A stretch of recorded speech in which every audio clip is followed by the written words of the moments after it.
Es maldījos, pirms kļuvu pārbaudīts un pazemots, bet tagad es turu tavu vārdu. Tēvs, es tevi lūdzu, lai tu palīdzi man izšķirt un pieņemt lēmumus visos manos ceļos. Es tevi lūdzu, ka tu atver manas garīgās acis un ka es saprotu lietas un situācijas, kuras man ir neskaidras. Es vēlos saprast tavas pamācības. Parādi man to, kas manā dzīvē tevi nepagodina. Palīdzi man ieviest kārtību tajās dzīves sfērās, kurās man nav kārtības. Es pazemojos zem tavas rokas, jo es atzīstu, ka esmu maldījusies, bet tagad es vēlos paklausīt tavam vārdam. Tēvs, ja ir kādi pārbaudījumi un korekciju periodi manā dzīvē, bet es zinu, ka viss ir zem tavas kontroles un ka tu vienmēr esi man blakus. Es atzīstu, ka visas lietas mums nāk par labu tiem, kas tevi mīl.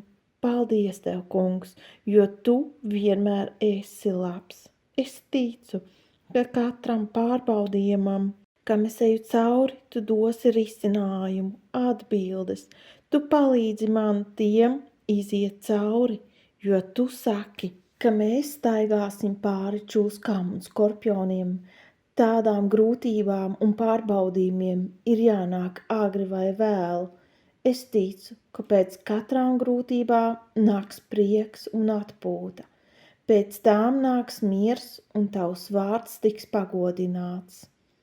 Ja tie, kas sēja ar asarām, pļaus ar lielām gavilēm, pēc katras cīņas ir uzvara, jo es zinu, ka visās lietās es palieku uzvarētāja tā spēkā, kas mani mīlējis. Tu man palīdzi iziet cauri grūtībām, un tu man dod visu pārpilnībā. Ak, kungs, tavā priekšā viss ir pilnīgs.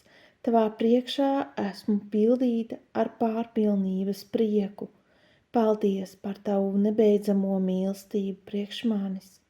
Mans Dievs, mana dzīve tavā priekšā ir pilnībā. Viss, kas man ir vajadzīgs, tas ir tevī. Spēks, lai iet uz priekšu, vārds no tevis, kas mani šodien stiprina un paceļ. Tu esi mana drošība un mans miers. Tu esi brīnišķīgs un tu velc mani tuvāk sev. Tu esi mana dzīve, mana nākotne ir tavās rokās. Es tev pilnībā uzticos. Es mīlu tevi, Jēzu. Āmen.